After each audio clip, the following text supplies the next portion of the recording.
lurus. Pada garis lurus dibagi menjadi dua, ada garis lurus beraturan atau GLB dan garis lurus berubah beraturan atau GLBB. Gerak itu sendiri adalah perubahan kedudukan suatu benda terhadap titik acuan, di mana gerak itu ada jarak dan perpindahan, di mana jarak itu adalah panjang seluruh lintasan yang ditempuh suatu benda, dan perpindahan itu adalah perubahan kedudukan awal dan akhir suatu benda. Besaran yang digunakan dalam gerak lurus itu ada kelajuan, kecepatan, dan percepatan. Gerak lurus beraturan atau GLB. Gerak benda yang dilintasi lurus dengan kecepatan tetap, di mana X itu adalah konstan dan A itu adalah 0. Dengan rumus F sama dengan S per T. F itu kelajuan atau kecepatan dengan satuan meter per sekon. S itu adalah jarak atau perpindahan dengan satuan meter, dan T itu adalah waktu dengan satuan sekon. Kita masuk di gerak lurus berubah beraturan atau GLBB. Gerak benda yang lintasannya lurus dengan kecepatan berubah terhadap waktu dan kecepatan tetap, di mana F itu adalah berubah, A itu adalah konstan. Dengan persamaan T sama dengan FO ditambah A dikali T, dan S sama dengan FO kali T ditambah 1/2 kali A kali T kuadrat. Ft kuadrat sama dengan FO kuadrat ditambah 2 dikali A dikali S, dengan keterangan Ft itu adalah kecepatan akhir, O itu adalah kecepatan awal, A itu adalah percepatan, T itu adalah waktu, dan S itu adalah perpindahan. GLBB itu dibagi lagi menjadi beberapa, yaitu ada GLBB dipercepat dan GLBB diperlambat. Gerak vertikal yaitu gerak yang disebabkan oleh gaya tarik bumi. Gerak ini memiliki percepatan sebesar G yang dikenal dengan percepatan gravitasi bumi. Contoh gerak vertikal adalah benda yang dilempar vertikal ke atas, benda yang jatuh dari ketinggian tertentu.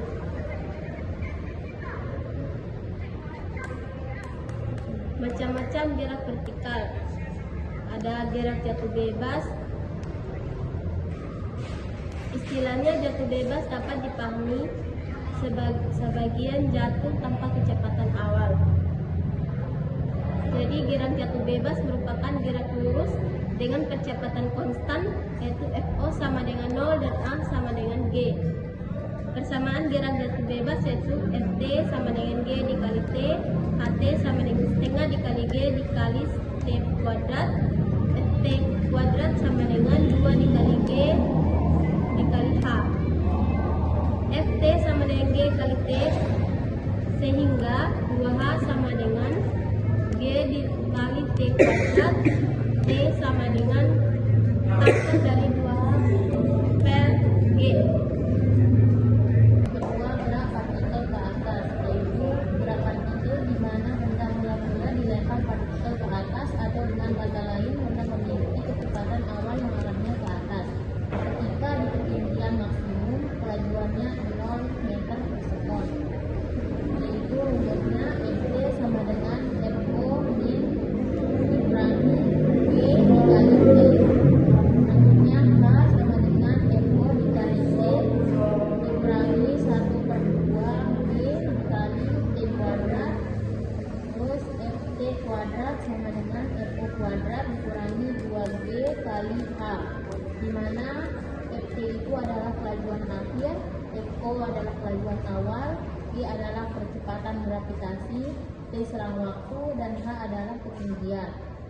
Yang ketiga, gerak partikel ke bawah, yaitu merupakan gerak partikel di mana benda mula-mula dilempar ke atas, atau dengan kata lain benda mempunyai kecepatan awal yang arahnya ke bawah, di mana rumusnya adalah Ft sama dengan FO plus G dikali T, K sama dengan FO dikali T ditambah 1/2 G dikali T kuadrat, Ft kuadrat sama dengan FO kuadrat ditambah 2G dikali H. Keterangan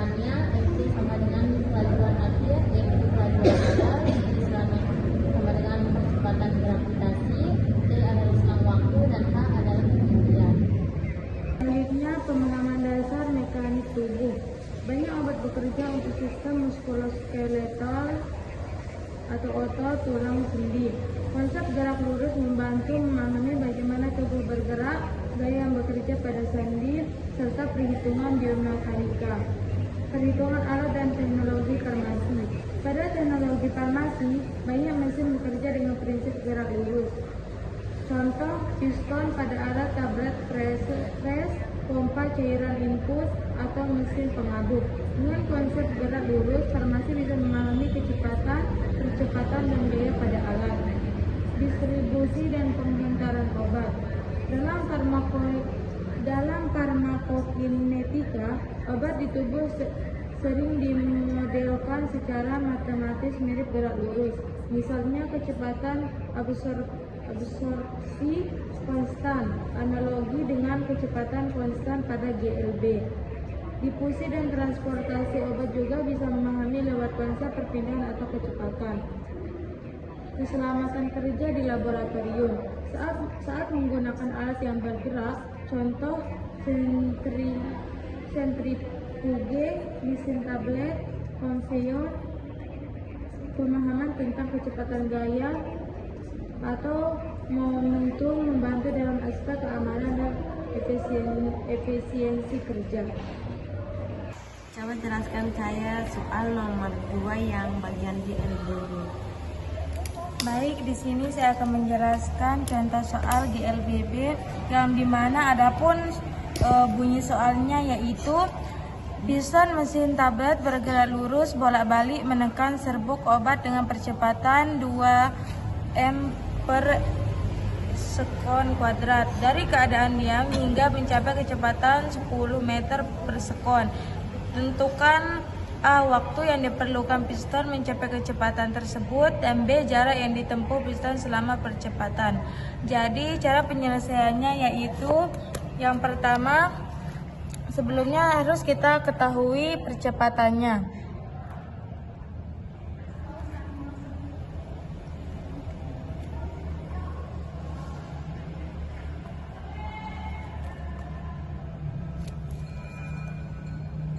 Percepatannya yaitu 2 meter per sekon kuadrat.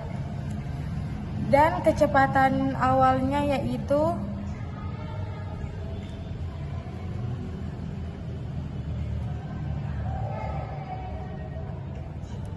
yaitu 0 meter per sekon dari keadaan awal yang diam.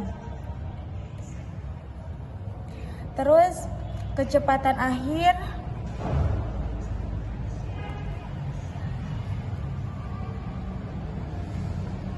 atau Vt sama dengan 10 meter per sekon.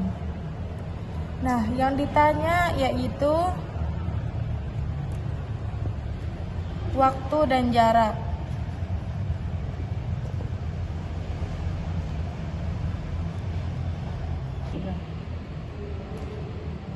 Penyelesaiannya yaitu yang pertama kita harus mencari waktu terlebih dahulu, yang dimana Ft sama dengan VO ditambah A dikali T, yaitu 10 sama dengan 0 ditambah 2 dikali T, dan 10 sama dengan 2 dikali T, dan T sama dengan 10 per 2, dan T sama dengan 5 sekon. Selanjutnya kita akan mencari jarak atau S, yaitu S sama dengan VO dikali T ditambah setengah dikali A kali T kuadrat. E sama dengan 0 dikali 5 ditambah setengah kali 2 kali 5 kuadrat, yang dimana E sama dengan 0 ditambah 1 kali 25, ya E sama dengan 25 meter.